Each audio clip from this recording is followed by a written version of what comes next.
gastritis y el síndrome histérico. ¿Ya? Para empezar vamos a hablar del síndrome ulceroso. Para poder definir esto, lo que es una úlcera péptica, tenemos que, ¿cómo le vamos a definir? Como el conjunto de signos y síntomas que se van a dar por la producción de una solución de continuidad a nivel de la mucosa gástrica, a nivel del duodeno, esófago o hasta un divertículo del Meckel, ¿sí? ¿Y esto por qué se va a dar? Por acción del ácido clorhídrico. Para la fisiopatología de esa úlcera péptica, o para que se dé la úlcera péptica, tiene que haberse atravesado los mecanismos de defensa de esta mucosa gástrica. ¿Y cuáles son? La lámina epitelial, que en la misma lámina epitelial se va a producir el moco y la secreción del bicarbonato, ¿sí? El flujo sanguíneo local también es un factor protector y la secreción de prostaglandinas. Entonces, generalmente cuando se atraviesan estos mecanismos de defensa es cuando se van a generar la úlcera péptica. Como vemos ahí en el gráfico, en la zona preepitelial es donde se acumula, ¿no? El moco y el bicarbonato.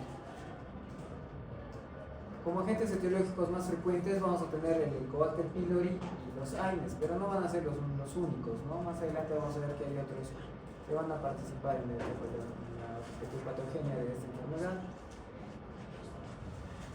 Hablando del Helicobacter pylori, sabemos que es una gran negativa que se dice que puede estar infectado hasta el 50% de la población mundial. Y en países subdesarrollados pueden alcanzar hasta el 80 hasta el 90%, ¿sí? Pero de todos esos infectados, a veces nunca van a sufrir una ulceración y la mayoría permanece asintomática, ¿sí?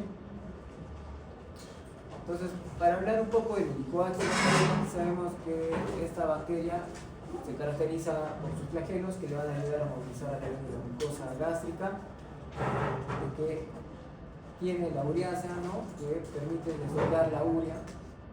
Con el amoníaco tiene las adhesinas, ¿no? Las más conocidas, la BAP-A o la SAP-A, que justamente ayuda a la adherencia de esta bacteria a la mucosa gástrica, pero no son sus únicas toxinas. También tienen citotoxinas o exotoxinas como la BAC-A, ¿no? Que es una toxina de vaporización, y esto que favorece la virulencia de la bacteria, ¿no? Y nos lleva a una cronificación de la enfermedad y todas las consecuencias de que una infección crónica del Helicobacter pylori pueda provocar.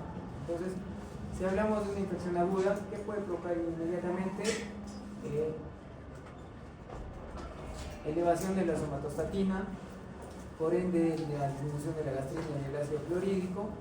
Si se formara una pangastritis, se va a caracterizar por disminución del ácido clorhídrico, y si fuera una gastritis antral, que es la indicación donde podría ser el Helicobacter, hay una disminución de la somatostatina, aumento de la gastrina y del ácido clorhídrico, ¿no? Entonces, ahí vemos en el esquema de que el Helicobacter apenas ingresa a la mucosa normal, puede darse la infección aguda, pero esta no tarda para cronificarse. Entonces, si se cronifica, si se trata de una gastritis antral, nos puede llevar a una úlcera duodenal.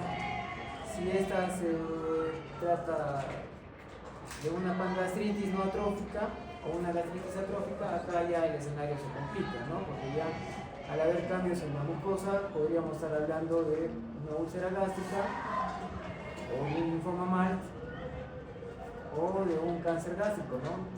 Que ha atravesado a través de las diferentes fases del epitelio, ¿no? De metaplasia, displasia, y se puede convertir en un carcinoma. ¿Sí? Puede ser un carcinoma difuso, un carcinoma intestinal, un adenocarcinoma, cualquiera. Entonces, los otros mecanismos era el agente etiológico de los AINES. ¿Y por qué se da? Generalmente por la disminución de las prostaglandinas, ¿no? Por eso y porque puede alterar la capa epitelial, ¿no? Y por ende reducción de la capa de moco o del bicarbonato. Entonces, como vemos, ¿no? La reducción de prostaglandinas también que nos puede generar el aumento de la secreción del ácido clorhídrico, la disminución de la secreción de la mucina, la disminución de la secreción del bicarbonato, la disminución de la secreción de los fosfolípidos y también la proliferación celular epitelial disminuida. Entonces, estos AINES tienen dos familias, ¿no? Los inhibidores COX-1 y los inhibidores COX-2. Generalmente los inhibidores COX-1 se caracterizan más en la reducción de las prostaglandinas y todos los eventos que ya hemos mencionado, ¿no? Y a veces hablan de que es preferible usar inhibidores selectivos de la COX-2 porque reducen el riesgo de la úlcera. Pero ambos a nivel local pueden provocar edemas, citólisis, alteraciones de la fosforilación oxidativa o reducción del ATP. Esta reducción del ATP que nos va a llevar a que ambos retrasen la cicatrización, ¿no? Entonces evitan que se recupere rápido el paciente de la regeneración después de una úlcera. Entonces hablamos que no van a ser los únicos agentes etiológicos, tanto del coarto como de los años. Se habla que también puede haber factores genéticos, ¿no? Que puede haber parientes de primer grado o que el paciente tenga grupo sanguíneo O, pero el papel de esos factores genéticos no se ha visto no está bien establecido, ¿no? La predisposición a las úlceras. El que sí está bien establecido es el estrés, ¿no? El estrés generalmente de 24 horas después de una cirugía mayor o de un paciente gran quemado o de un paciente con sepsis, hipotensión grave, una insuficiencia respiratoria también grave, nos puede llevar a un cuadro de una úlcera por estrés. Tenemos dos conocidas, ¿no? La úlcera de Curling, que es el paciente gran quemado, se va a caracterizar por irritación en el fondo, cuerpo gástrico o en el duodeno, mientras que la de Cushing, que es en el paciente que tiene traumatismo encefalocraniano, que es un paciente postrado, también puede presentarse en curvatura mayor, en el duodeno o hasta en el esófago. Así como los AINE, los corticoides son medicamentos de uso frecuente, son bastante conocidos, pero también pueden traer consecuencias como úlceras, ¿no? ¿Y por qué se va a dar? Por la disminución de las defensas de la mucosa gástrica, ¿no? Y sobre todo enlentece la regeneración de estas células epiteliales a nivel de las glándulas gástricas.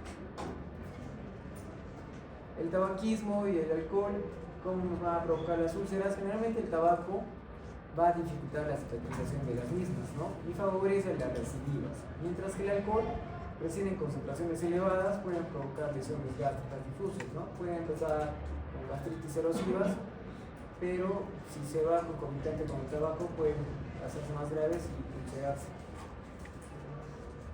Otra causa es el síndrome de Zollinger-Ellison, que también es una causa conocida. ¿Por qué se va a dar? Por un cáncer gastrinoma. ¿Qué te va a provocar ese gastrinoma? Que es un tumor secretor de gastrina, que puede estar en el páncreas o en el duodeno. Esta excreción excesiva, ¿no? De ácido gástrico. ¿Y por qué se van a caracterizar estas úlceras? De que van a ser de localización no habitual, ¿no? De las 4 ubicaciones que mencionabas, normalmente no son habituales, resistentes al tratamiento, van a ser recidivantes, generalmente son de las que se complican más frecuente, o indagando en la historia clínica no vas a encontrar algún factor de riesgo. Entonces, ahí podría estar sospechando en un cuadro de un síndrome de Zollinger-Ellison. Esta es la tabla en la cual menciona todos los agentes o causas probables para una úlcera péptica, ¿no? No solo las que hemos mencionado. Pueden ser por infecciones, por fármacos, causas hormonales, postquirúrgicas como la del estrés o la radioterapia, ¿no? Para los que no conocen, la radioterapia es un tratamiento oncológico. Por ejemplo, se da en cáncer gástrico, tratas el cáncer gástrico, pero una complicación puede ser una úlcera gástrica, ¿no? Entonces, también eso es importante conocerlo. Enfermedades infiltrativas como el enfermedad de Crohn o la sarcoidosis también como causas mencionadas. Dentro de las manifestaciones clínicas de este síndrome, hablamos de que los síntomas van a ser inespecíficos, ¿sí? Generalmente pueden ser como en el gráfico hablan, ¿no? Las regurgitaciones, náuseas, puede llegar al vómito, la pérdida del apetito, la irritabilidad o el dolor urente a nivel del epigastrio o la pirosis, ¿no? Pero generalmente la pirosis está más relacionada a el reflujo gastroesofágico. ¿Por qué? Porque la pirosis se podría describir como el dolor retroesternal, ¿no? En el más superior. Acá esta es una tabla comparativa de una úlcera duodenal y una úlcera gástrica. Acá es importante, ¿no? Como vemos en la anamnesis, la edad. Generalmente mayores de 50 años podríamos ver úlceras gástricas. En cuanto a los factores de riesgo, pueden compartir ambas. En cuanto a las características, la secreción de ácido es mayor en una duodenal, la pérdida de peso puede ser más probable en una gástrica, el dolor, generalmente post ingesta, es más probable que se presente en una úlcera gástrica.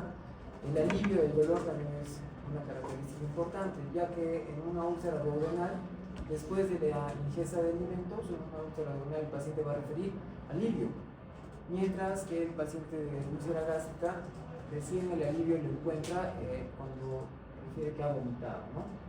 Entonces, otra característica es la tendencia al sangrado. Más tendencia al sangrado tenemos en las úlceras gástricas y más tendencia a la perforación por la anatomía la tenemos en una úlcera duodenal. Entonces, es importante evaluar la evolución de la enfermedad, ya que esta se puede cronificar o hacer recurrente, ¿no? Ya que se puede dar curaciones espontáneas y las recaídas, si no encontramos el factor causal que ha desencadenado todo esto. También un dato importante es que en adultos mayores estas úlceras pueden pasar desapercibidas o dan síntomas leves, ¿no? Entonces hay que tomarse su tiempo como en pacientes adultos mayores, ¿sí? El cuadro de una úlcera péptica puede en la mayoría de los casos ser un paciente estable, ¿no? Que solo puede presentar esta distensión, las náuseas, el dolor en el epigastrio, pero rápidamente podría convertirse en un paciente inestable, ya que signos de sangrado se pueden manifestar, ¿sí? Pueden ser las melenas, una hematoquesia, puede estar pálido, hipotensión ortostática, entonces ya la taquicardia nos podría estar alarmando de que esa úlcera se está complicando, ¿no? Y hasta nos podría hacer sospechar si hay pérdida de peso de una necesidad. Entonces, hablando de estas complicaciones, de que nos pueda llevar de la estabilidad del paciente a un paciente hemodinámicamente inestable, puede estar el sangrado, ¿no? Hasta el 15% de los casos van a presentar estos sangrados. Se dice que el 50% de los casos van a debutar sin síntomas previos. El cuadro agudo puede presentarse con hematemesis, melena, hematoquesia o un paciente en shock, ¿no? Dependiendo de la cantidad de sangrado. La enfermedad crónica, generalmente cuando los sangrados son mínimos, nos puede llevar a que el paciente presente anemia. La perforación es otra complicación, ¿no? En la cual el dolor va a ser el síntoma característico. Este puede ser difuso, va a ser intenso, hasta el 10% de los casos lo pueden presentar. Y van a aparecer los famosos signos peritoneales, ¿no? Entonces, a la evaluación del paciente, estos signos peritoneales, ¿cómo se van a manifestar? A la palpación, con defensa, el dolor, a la descompresión, ¿no? Es el signo de unión. A la perfusión, el signo de Jover, ¿no? ¿Qué es el signo de Jover? Correcto, ¿no? Desaparece la maquilez hepática y a la auscultación, el silencio abdominal, ¿no? Este signo de Jover es un signo clínico, ¿no? Pero va de la mano con un signo radiológico, ¿no? Que es el que estamos viendo en la foto. ¿Alguien que sepa el signo correcto, no? Entonces, para no olvidarse, el signo de Jover es el signo clínico y el de Popper o el de alas de gaviota es el signo radiológico, que ambos van a hablarnos de un neumoperitoneo que se puede generar por una perforación por una úlcera péptica. ¿Qué otra complicación se puede dar? La obstrucción, ¿sí? La obstrucción, ¿por qué se va a dar? Generalmente por la cicatrización, ya que al momento de cicatrizar el tejido se va a retraer, y si más aún la úlcera ha estado a nivel antro o píloro, nos puede llevar a la oclusión del canal pilórico, ¿no? Generándonos otro síndrome, ¿sí? Este síndrome, ¿cómo se llama? El síndrome pilórico, correcto, ¿no? ¿Por qué se va a caracterizar? Saciedad precoz, distensión abdominal, también dispepsia, pero generalmente es el paciente que come y rápidamente expulsa lo que acaba de comer, ¿no? Y nos puede llevar también a una pérdida de peso, no necesariamente por una malignidad, no puede ser un tema de cicatrización de una úlcera que se dio a ese nivel y es necesario intervenir. Puede ser por gastroenterología para una dilatación o en algunos casos severos con tema quirúrgico ya se resuelve, ¿no? Entonces, para indagar es importante la anamnesis, ¿no? Siempre la historia clínica a la cabeza para poder abordar al paciente. Hay que indagar sobre el dolor, ¿no? Las características de este, la relación con las comidas, también hemos visto lo importante en las úlceras, los antecedentes familiares, el consumo de sustancias, a la cabeza los años corticoides, el alcohol y el tabaco, comorbilidades. La edad ya hemos visto que es un factor importante para tener en cuenta, ya que una úlcera duodenal podría estar en una relación en pacientes jóvenes y una úlcera gástrica en pacientes mayores, ¿no? Y los episodios previos, ¿no? Para que no nos demos el tiempo de investigar más la agente causal, ¿no?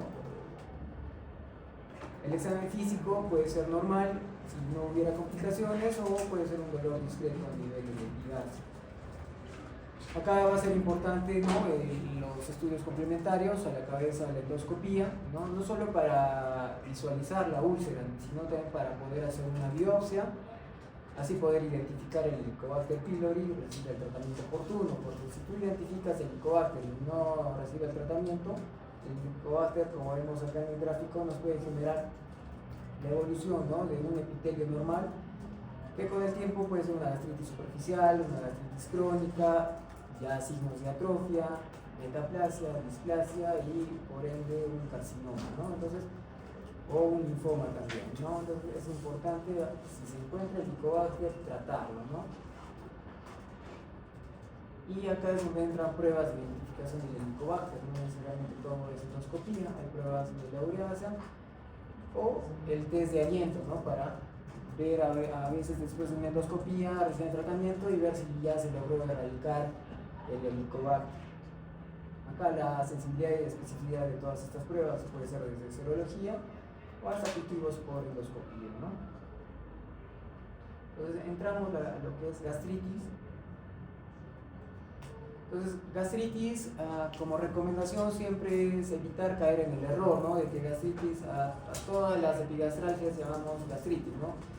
Pero sabemos de que gastritis es un diagnóstico histológico. Entonces, para poder diagnosticar o hablar de gastritis necesita que el paciente tenga una biopsia, ¿sí? Entonces, a esa epigastralgia podemos llamarle una dispepsia. Entonces, no es lo mismo una dispepsia que una gastritis.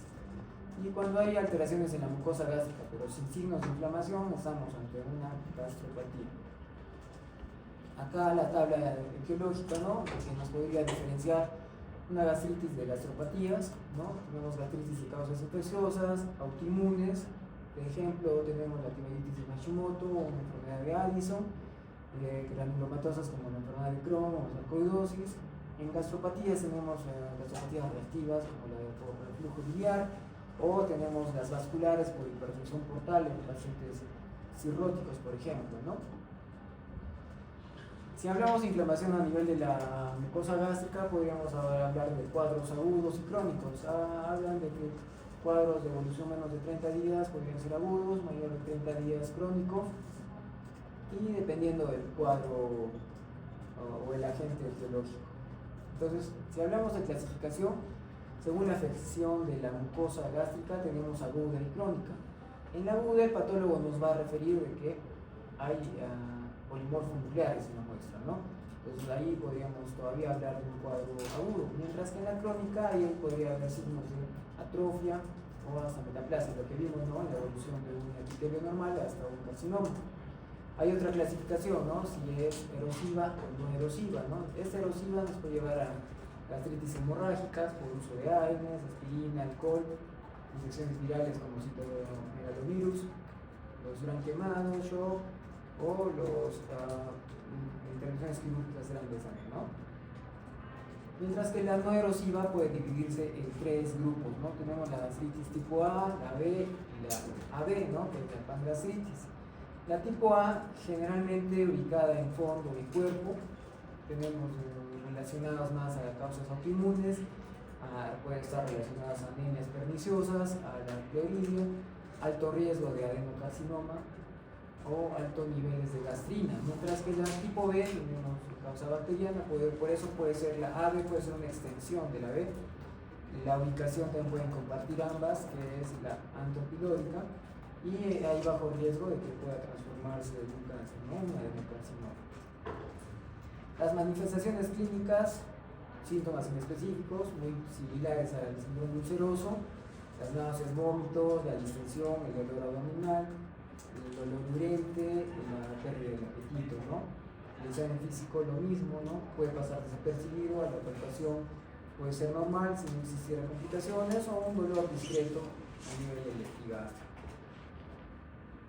La endoscopía para poder realizar el diagnóstico de esta gastritis y obtener la muestra, pero también podríamos ayudarnos con algunos estudios de laboratorio, ¿no? Sabemos de que cuando hay alteraciones a nivel de la mucosa gástrica, la absorción de vitaminas como la B2 o B9 pueden verse alterados y por eso es que se pueden acompañar de déficit de estas vitaminas o de algunas anemias. Entramos a lo que es el síndrome ictérico.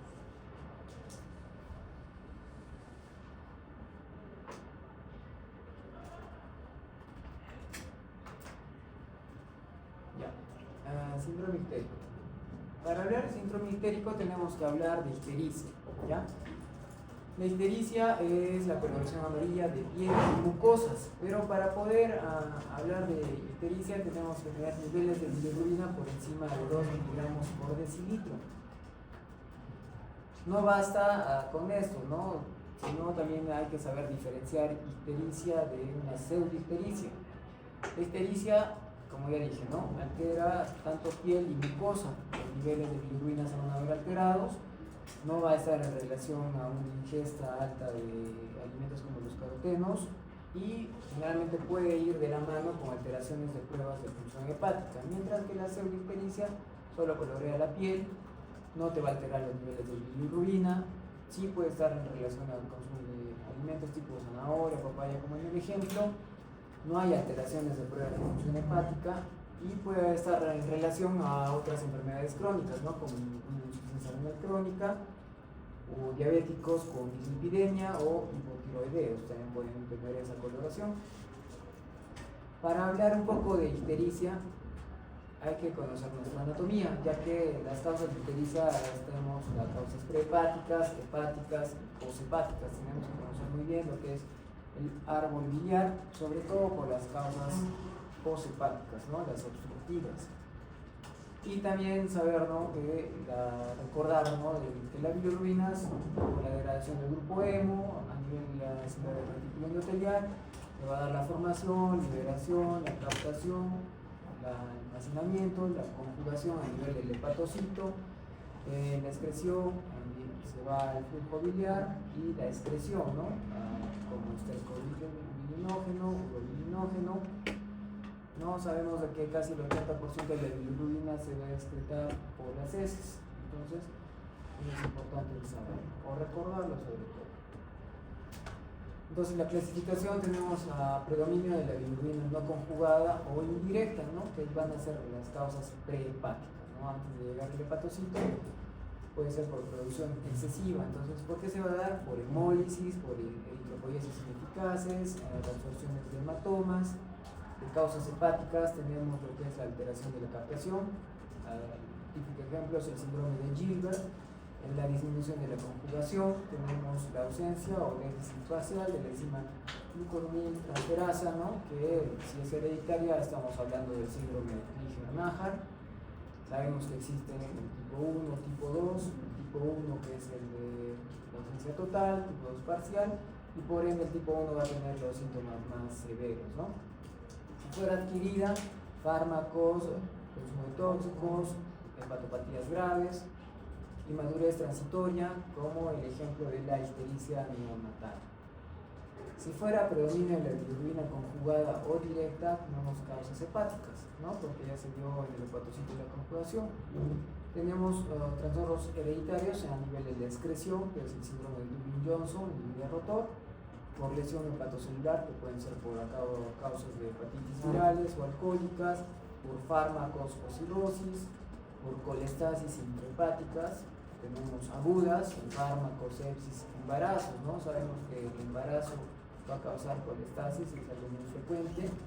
Crónicas, tenemos las autoinmunes a la cabeza, sobre todo la cirrosis biliar primaria, la colangitis esclerosante, sarcoidosis, malignas como los linfomas, la colestasis recurrentes benignas también, y poshepáticas tenemos la colestasis extrahepática, ¿no? ¿Y por qué se podrían dar?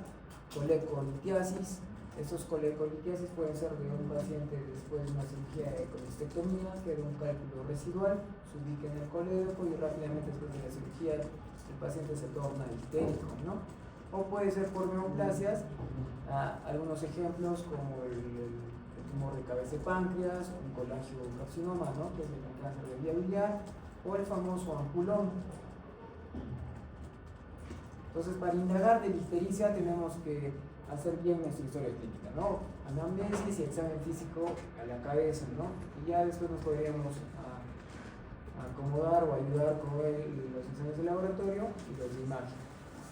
Entonces, en la anamnesis, la edad y sexo nos van a dar, o nos puede dar luz de la causa etiológica, ¿no? Antes de los 30 podríamos estar ante una hepatitis viral, después de los 50, litiasis, neoplasia, cirrosis, después de los 60, temas obstructivos, no solamente malignos, sino también benignos, hepatotoxicidades, eso sí, a cualquier edad, sobre todo en pacientes polimedicados, en mujeres, ¿no? En edad fértil, pueden estar en relación a la obesidad, ¿no? El hígado graso durante el embarazo, la colestasis recurrente también, ¿no? Hay pacientes que después de su embarazo siguen haciendo cuadros de colestasis, ¿no? Y por ende ictericias transitorias sobre todo, ¿no? Y en pacientes varones, la cirrosis alcohólica. Claro que el cuadro alcohólico está quedando relegado y haciéndose las autoinmunes más frecuentes, ¿no? Todavía en mujeres más frecuente, pero en general se está haciendo más insidioso el cuadro. En anamnesis también es importante indagar los hábitos y consumo de algunos hábitos tóxicos de nuestro paciente. Dentro de estos hábitos, la promiscuidad también, ¿no? El riesgo de infecciones como la hepatitis B, hepatitis C, ¿no? El tema de la drogadicción, que también, si el tipo de droga también nos puede predisponer a la infección de estas hepatitis, o también de hepatocrosis, cirrosis o hepatomas dependiendo del tipo de la droga, ¿no? Exposición a contactos, también hay riesgos laborales, hay tratamientos odontológicos, transfusiones que nos podrían también exponer a ictericias, ¿no? La ingesta de medicamentos hepatotóxicos, y también es importante relacionar la ictericia con otro síntoma, ¿no? Entonces, la anamnesis también nos va a dar la forma de comienzo, ¿no? Si es inicio brusco, podríamos estar ante una hepatitis viral, drogas o litiasis. Si es de inicio lento, podríamos estar ante un cáncer, ¿no? Generalmente de cabeza de páncreas, o un tema de cirrosis hepática, ¿no? Si está acompañado de fiebre, escalofríos, puede ser también hepatitis, o litiasis, o si hablamos de ictericia, fiebre y dolor, ¿qué triada es? Ya de Charcot, ¿no? Estamos ante un cuadro infeccioso de una colangitis, ¿sí? El dolor abdominal también nos puede dar mayor información, ¿no? Si el dolor, ¿por qué duele? Porque la distensión de la cápsula de Gleason, ¿no? Puede ser por hepatitis virales, o si el dolor es tipo cólico, pues por el cólico biliar, por estos cálculos que quedan, o un dolor en patología pancreática, también que nos puede hacer dudar, o puede ir acompañado tipo un ampuloma, ¿no? La ictericia más prurito, ¿no? Generalmente relacionada a las colestasis intra o extrahepáticas, muy común en la colestasis estacional. Después la pérdida de peso va a estar más en relación a malignidades, puede ser como ejemplo el carcinoma de cabeza de páncreas o de colangiocarcinoma, o algunos otros antecedentes, ¿no? Que pueden ser el síndrome coledociano. El examen físico va a ser importante. A nivel general, las ictericias obstructivas se dice que el paciente va a estar más amarillo que enfermo. Generalmente estos pacientes con cuadros obstructivos, las bilirrubinas pueden alcanzar 30 miligramos por decilitro. Literalmente lo tocas al paciente y el tinte amarillo queda en el dedo, ¿no? Mientras que en los cuadros de ictericias hepatocelulares el paciente sí se ve más enfermo que ictérico. ¿Por qué? Porque al ser hepatocelular las pruebas de función hepática se van a ver más alteradas, ¿no? La pérdida de peso, el consumo, la atrofia muscular, más en relación a las malignidades, un aspecto tóxico a enfermedades infecciosas, ¿no? El tono de la ictericia también nos puede dar alguna idea, ¿no? Si es flavínica, anemias hemolíticas; si es rubínica, lesiones hepatocelulares, o verdínicas si es tema de colestasis crónica, ¿no? A nivel de piel, el tema del prurito que le va a llevar al paciente a que tenga signos de sangre, de rascado, o telangiectasias, eritema palmar, todos estos síntomas o signos propios de una cirrosis, ¿no? Como vemos acá en las fotos. El tema de la citis, ¿no? Lo que nos va a aumentar la red venosa colateral.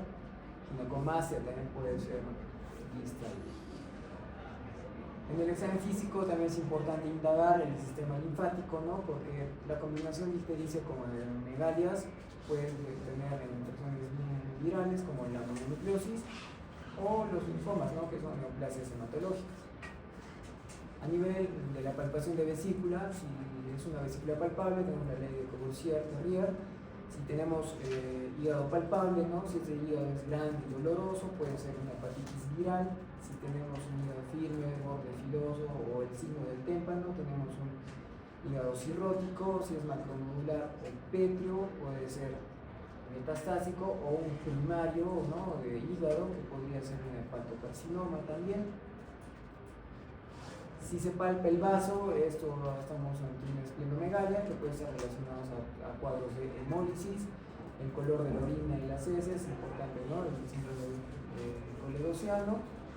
Y acá hacer uso de los exámenes de laboratorio, ¿no? Generalmente lo principal es la bilirrubina, ¿no? Para ver si es predominio directo, indirecto, si no estamos ante una pseudoictericia, ¿no? Y también importante las pruebas de función hepática, ¿no? Como las transaminasas, la fosfatasa alcalina, como menciono algunas.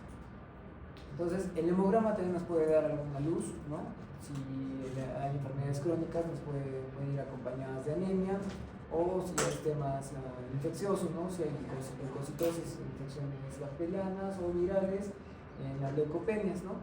Y si hay eosinofilia también temas medicamentosos o parasitarios también podrían verse. Acá va a ser importante pedir también factor de coagulación, el proteinograma. ¿Por qué? Porque un paciente con ictericia puede ir ocultando un cuadro de falla hepática. Entonces, para que cumplan los tres criterios que un paciente tiene que cumplir para catalogarse como falla hepática es alteraciones de la coagulación, alteraciones a nivel de las proteínas y que el paciente se encuentre encefalopático o que esté iniciando un cuadro de desorientación. Ya nos daría un indicio de que hay que actuar rápidamente a esa ictericia porque está ocultando o está detrás de una falla hepática. Sí, otros estudios especiales, si se tratara de infecciones virales, ¿no? Hemoglobina M, si se tratara de hepatitis, por ejemplo. Estudios de imagen, desde una ecografía nos podría ya dar alguna luz de algún diagnóstico, tomografías o una colangioresonancia, ¿no? Dependiendo de la sospecha.